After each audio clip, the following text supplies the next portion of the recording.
490 BC, 18 years after the founding of democracy. A lone figure runs across the mountainous terrain of Greece.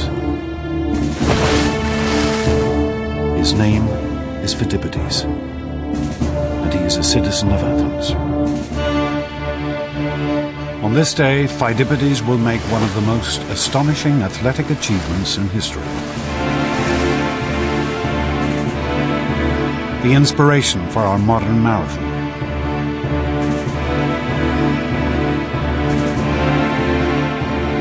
But Phidippides' quest is not for glory, but survival.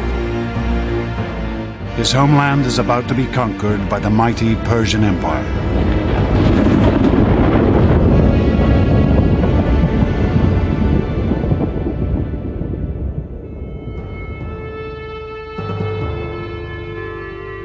In the early 5th century BC, the Persians were the greatest power on the world stage.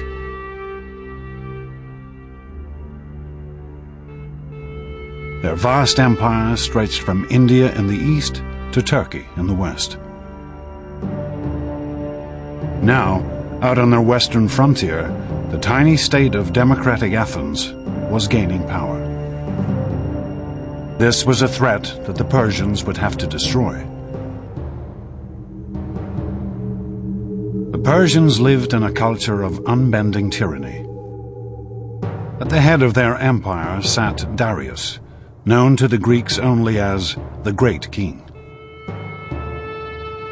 Suppliants had to cover their mouths in his presence just to avoid tainting the air he breathed.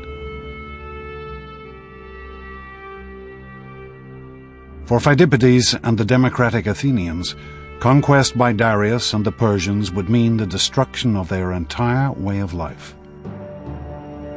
There is a huge cultural difference between the Greeks and the Persians. The Greeks are a people who emphasize freedom. The Persians would put far more emphasis on obedience. It's a struggle between freedom and slavery.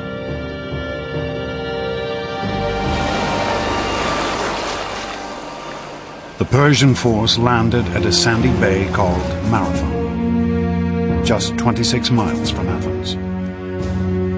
News of the invasion spread through the streets like wildfire. This was a city without a standing army. Every male citizen would have to come to the defense of his state. The poorer citizens have spears, sticks, bows and arrows, whatever weapons they can find. But the heart of the Athenian force would be the hoplites, men who could afford heavy bronze armor, a shield, a spear, a sword. The Athenians would field a small but determined force. That's probably the first time in the history of the Athenian state that the entire population had been mustered. And for them to field 10,000 hoplites out of a citizenry that might have only been 20 or 30,000, it's a level of involvement that's astounding. But as they faced the Persians on the battlefield, the Athenians held out little hope of victory. They were outnumbered by 2 to 1.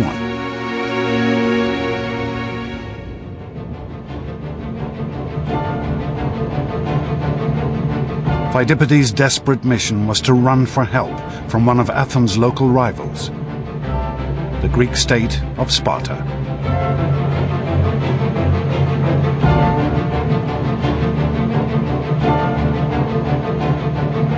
Even as he ran, Phidippides must have imagined the horror that his fellow Athenians now faced.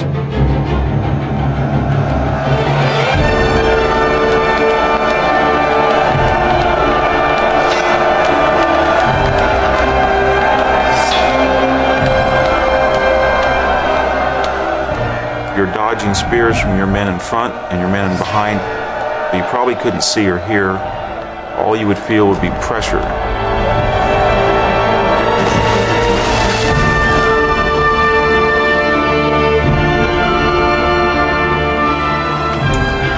You wouldn't see the sword plunge that took one of your testicles off. You would not see the spear thrust that took your head off.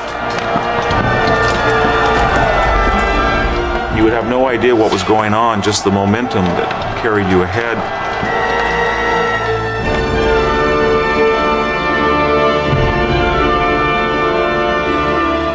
All you would be aware of is that you had to push forward and keep stabbing and keep on your feet, and you would hope that everybody else would do that. Pheidippides' run was to become the stuff of legend. Fired by the terror that his fellow citizens were being slaughtered, he ran 140 miles in just 2 days.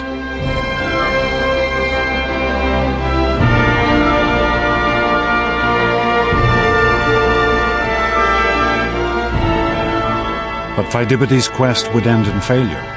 Help would be refused. He was left only with the knowledge that his fellow Athenians would have to fight alone.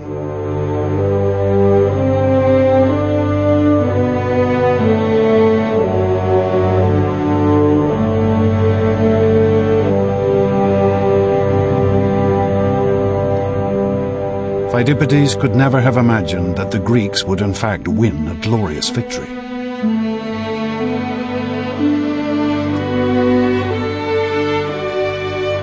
The Athenians had rushed at their foe in a headlong charge, and the Persians had scattered in the face of their assault.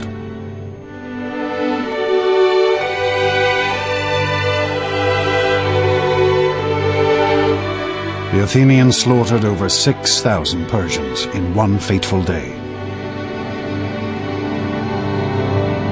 The world's first democracy had survived its first great test. Every Athenian knew that he had voted to fight and that this reflected the majority vote of the citizens, and that was not true of the Persians.